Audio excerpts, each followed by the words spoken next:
एक शहर में एक परिवार रहता था जिसमें एक आदमी सौरभ, उसकी पत्नी सीमा, अपनी एक सुंदर सी 11 साल की बेटी गरिमा के साथ रहते थे। गरिमा दिखने में बहुत सुंदर थी। वो बिल्कुल दूध जैसी गोरी और काले बादल जैसे लंबे लंबे बाल थे और वो दिल की बहुत साफ थी। सबसे बहुत अच्छे से बात करती थी, अपने माँ बाबा से बहुत प्यार करती थी। सारे मोहल्ले वाले गरिमा की तारीफ करते रहते थे। एक दिन गरिमा अपने बाबा से जिद करने लगी। बाबा बाबा मुझे कहीं बाहर लेकर चलो ना, मुझे कहीं बाहर घूमने जाना है। अच्छा, तो मेरी प्यारी सी बेटी को बाहर घूमने जाना है। अच्छा बताओ, कहाँ जाना है? हाँ बाबा, मुझे कहीं बर्फ वाली जगह लेकर चलो। गर्मी का मौसम भी है, वहां जाएंगे तो मजा आ जाएगा। तभी पीछे से गरिमा की माँ सीमा आ जाती है। अच्छा, अगर ठंडी जगह जाओगी तो बीमार नहीं हो जाओगी? अरे माँ, फिर हम कहाँ जाएं घूमने? अरे बेटी, उदास मत हो। अब मेरी प्यारी बेटी ने जिद करी है तो कहीं बाहर तो घूमने जाएंगे। एक काम करते हैं, गरिमा की नानी के घर चलते हैं। नानी से मिले तो ना जाने कितने साल हो गए। नानी भी गरिमा को देखकर बहुत खुश हो जाएंगी। हाँ माँ, सही कह रही हो, हम सब नानी के घर ही चलते हैं। फिर वो सब गाड़ी से नानी के घर चलने के लिए रवाना हो जाते हैं। गाड़ी चलाते चलाते रात हो जाती है और सौरभ बहुत थक जाता है। गरिमा अपनी माँ के साथ पीछे वाली सीट पर सो जाती है। तभी गाड़ी का संतुलन बिगड़ जाता है और उन सब का एक्सीडेंट हो जाता है और सब बेहोश हो जाते हैं।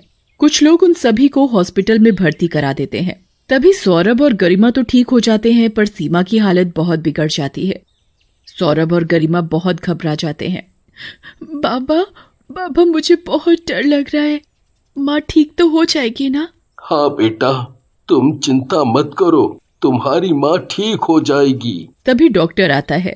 सौरभ भाई साहब, जरा आना हमारे साथ। सौरभ गरिमा को वेटिंग रूम में बिठाकर डॉक्टर के साथ अकेले में बात करने चला जाता है। माफ कीजिएगा सौरभ भाई साहब, हम आपकी पत्नी को बचा नहीं सके। कि क्या? ये क्या कह रहे हैं आप? अब क्या होगा? इतना कहकर डॉक्टर अपने ऑफिस में चला जाता है और सौरभ के पास गरिमा को सब कुछ बताने के अलावा कोई रास्ता नहीं बचा था। बेटी गरिमा, अब तुम्हारी माँ नहीं रही।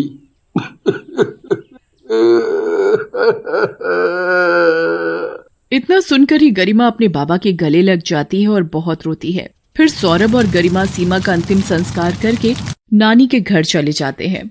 सौरभ गरिमा की नानी को सब कुछ बता देता है। अब तो भगवान ही जाने आगे क्या होगा। एक तो 11 साल की बेटी, ना जाने अब कौन संभालेगा इसे। हाँ सासू माँ, मुझे भी अपनी कोई फिक्र नहीं। मुझे तो बस गरिमा की चिंता खाए जा रही है। मैं काम करने जाऊंगा या गरिमा की देखभाल करूंगा। तभी नानी बोल पड़ती है। अरे सौरभ, तू दूसरी शादी कर ले, वो सही रहेगा। सौरभ भी नानी की बात मान लेता है।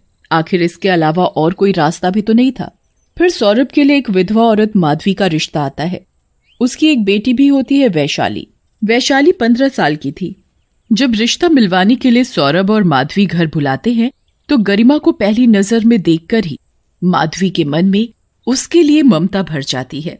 पर जब वैशाली गरिमा को देखती है तो वो उससे जलने लगती है, क्योंकि वो उससे बहुत सुंदर थी। सौरभ और माधवी का रिश्ता पक्का हो जाता है और फिर माधवी वैशाली को लेकर सौरभ के घर चली जाती है। हर रोज माधवी गरिमा को बिल्कुल अपनी बेटी की ही तरह प्यार करती थी और वैशाली इस चीज से भी बहुत जलने लगी। इसलिए वैशाली गरिमा से बिल्कुल अच्छे से बात नहीं करती थी। पर गरिमा कभी भी बुरा नहीं मानती थी। उसे विश्वास था कि वो दोनों कभी न कभी तो प्यार से रहेंगे। जब गरिमा और वैशाली दोनों मिलकर स्कूल जाते थे तब भी सारे बच्चे उन दोनों की बराबरी करने लगते कि गरिमा तो वैशाली से ज्यादा सुंदर है, ये तो उसकी बहन लगती ही नहीं। ये बातें सुनकर वैशाली बहुत गुस्से में आ जाती है। ये मेरी बदकिस्मती है जो मुझे तुम जैसी बहन मिली। गरिमा बहुत उदास हो जाती है और ये बात किसी को नहीं बताती।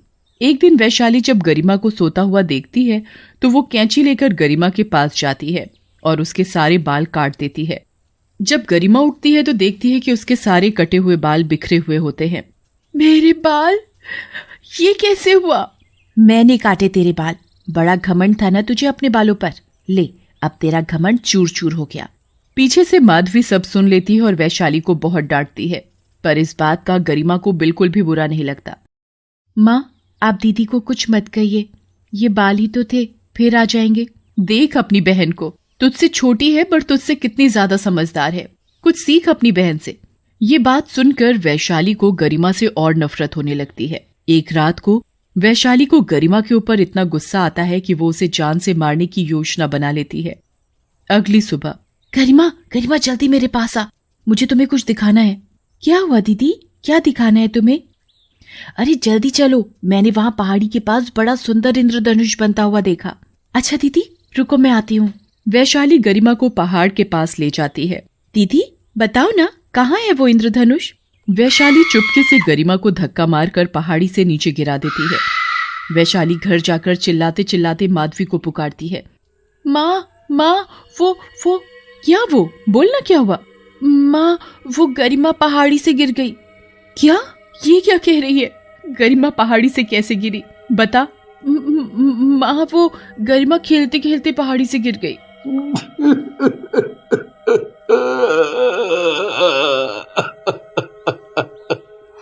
ये क्या बोल रही हो तुम वैशाली? मेरी बच्ची, मेरी बच्ची! सौरभ पहाड़ी की ओर भागता है और वहां जोर जोर से गरिमा गरिमा चिल्लाने लगता है और बहुत रोता है। तभी गरिमा मरने के बाद भूतनी बनकर छिपकर ये सब देख रही होती है और बाबा को रोते हुए देखकर वो भी रो जाती है। पर गरिमा अभी भी वैशाली से अपनी बहन जैसा प्यार करती है। वो जानती है कि ये सब वैशाली की जलन की वजह से हुआ है।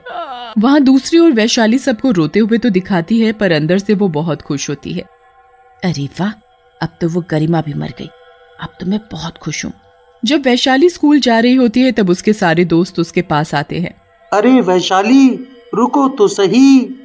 हाँ बोलो ना वैभव, क्या बात है? वैभव के पास और भी दोस्त खड़े होते हैं। अरे वैशाली, मुझे पता चला कि तुम्हारी बहन पहाड़ी से गिरकर मर गई।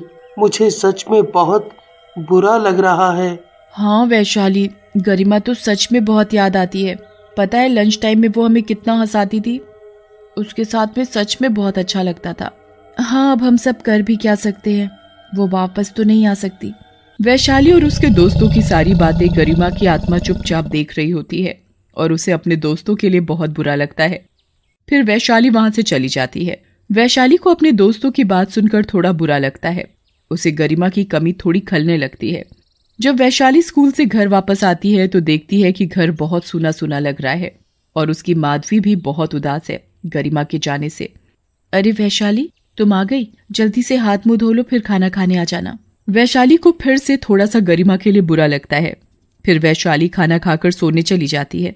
उसके दिमाग में वही लम्हा घूम रहा होता है जब उसने गरिमा को पहाड़ी से धक्का दिया था। इस बात को सोचकर वैशाली सो नहीं पा रही थी और वो उठ गई। वैशाली अपनी माँ के पास गई। माँ मैं अपनी दोस्त के घर स्कूल का काम करने जा रही हूँ। अच्छा ठीक है, पर जल्दी आ जाना। ठीक है माँ। इतना कहकर वैशाली घर से निकल जाती है। तभी उसका मन उस पहाड़ी के पास जाने का करता है जहाँ से उसने गरिमा को धक्का दिया था और वो उस पहाड़ी की तरफ जाने लगती है। गरिमा की आत्मा भी वैशाली का पीछा करने लगती है। जब वैशाली वहां पहाड़ी के पास पहुंचती है और वो पहाड़ी के पास जाकर खड़ी हो जाती है और बहुत जोर जोर से रोने लगती है। हे भगवान, ये क्या कर दिया मैंने?